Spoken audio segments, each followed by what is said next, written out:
नवरात्रि के पूरे 9 दिनों तक मंदिर में रात दिन भजन कीर्तन और माता के जगरात्रों का कार्यक्रम चलता रहता है। इन जगरात्रों में स्थानीय कलाकारों के अतिरिक्त दूसरे नगरों और राज्यों से आई कलाकारों की टोलियां भी भाग लेती हैं। इन सभी धार्मिक कार्यक्रमों में लाखों श्रद्धालु बड़े उत्साह के साथ भाग लेते हैं।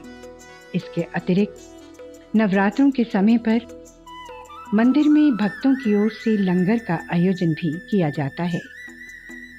कुछ लंगरों में तो दिन रात भक्तों को भोजन परोसे जाने की व्यवस्था की गई होती है। मंदिर में प्रतिदिन 2 बार मां की आरती उतारी जाती है, एक प्रातःकाल और फिर सायंकाल को। मंत्रों और श्लोकों के उच्चारण के संग जब अनेक दीपों से प्रज्वलित और फूलों से सुसज्जित थाली से मां की आरती उतारी जाती है तो सारा परिसर भक्ति रस में डूब जाता है। घंटियों की गूंज वातावरण को और भी आध्यात्मिक बना देती है। भक्तजन श्रद्धा से हाथ जोड़े आस्था के इस अनमोल प्रवाह में अनायास ही बह जाते हैं।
माता चामुंडा के इस सुंदर एवं भव्य भवन के नीचे एक और मंदिर है जो आकार में इससे छोटा है। इसे नंदकेश्वर मंदिर कहते हैं। अनेक भक्त इस मंदिर को नंदीश्वर मंदिर भी कहते हैं। यह मंदिर देवों के देव महादेव जी को समर्पित है।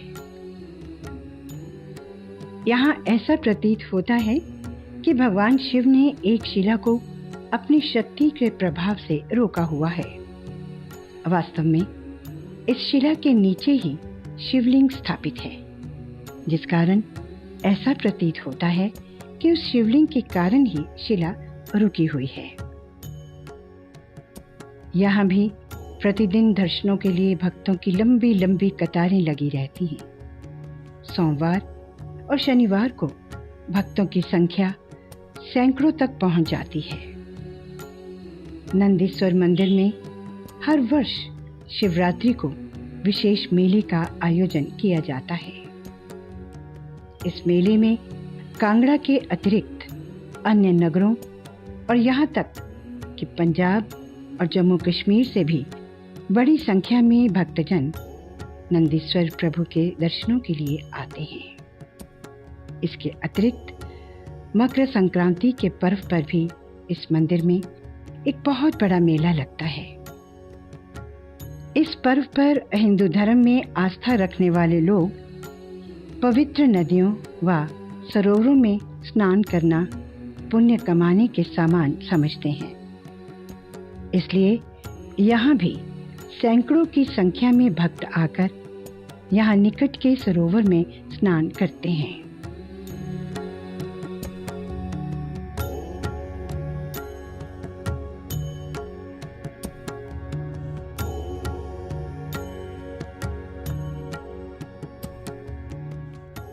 इसी प्रकार बैसाखी और रक्षाबंधन के पर्व पर भी यहाँ मेलों का आयोजन किया जाता है।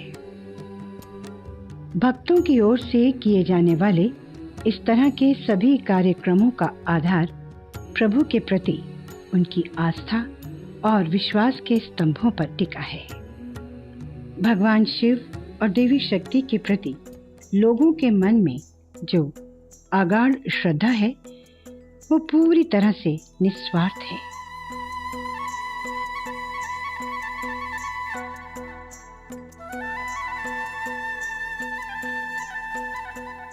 भक्त तो अपने प्रभु के आशीर्वाद का भूखा होता है। प्रभु के आशीर्वाद के लिए वो सर्वस्व बलिदान कर सकता है। आस्था का संबंध तो शुद्ध और निष्कप मन से है, आत्मा से है। शुद्ध आत्मा का ही परमात्मा से मिलन होता है। प्रभु मिलन की आस ही भक्तों को खींचकर अपने इष्ट देव और देवियों के द्वार तक ले आती है।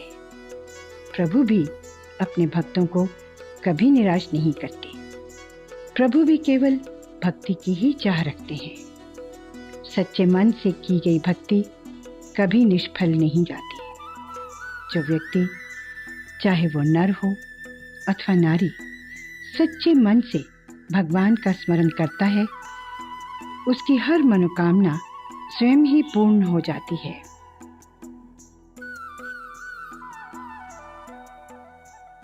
इस मंदिर में आने से श्रद्धालुओं की सभी प्रकार की मनोकामनाएं पूर्ण होती हैं। उनको विशेष यहाँ आकर के शांति प्राप्त होती है। तो बड़ी दूर दूर से श्रद्धालु यहाँ आते हैं और अपनी मनोकामनाएं पूर्ण करते हैं। इस मंदिर, ये चामुंडा देवी जी का मंदिर है। तो चामुंडा नाम से ही, जैसा कि माँ चामुंडा देवी ने देवी भागवत पुराण के अनुसार चंडमुंड का वध, महादैत्य जो थे चंडमुंड, उनका वध करके माँ कौशिकी का नाम जो है वो चामुंडा देवी पड़ा था। तो जब माँ चामुंडा ने चामुंडा के रूप में चंडमुंड का वध किया तो उसके क्रोध की जो थी वो सीमा नहीं थी उस समय। और माँ के आगे उस समय जो भी कोई आता था उसका वो संहार कर देती, उसकी बलि ले लेती। तो इस प्रकार से चंडमुंड का वध हो जाने के बाद भी माँ का जो क्रोध था वो बिल्कुल शांत नहीं हो रहा था। तो चारों ओर जो जन समुदाय था वो भय से त्राही त्राही कर रहा था। तो यहाँ के जो लोग थे उन्होंने एक विचार किया कि माँ के क्रोध को शांत करने के लिए प्रतिदिन स्वयं ही यहाँ पर एक बलि जो है वो दे दी जाए माँ के क्रोध को शांत करने के लिए।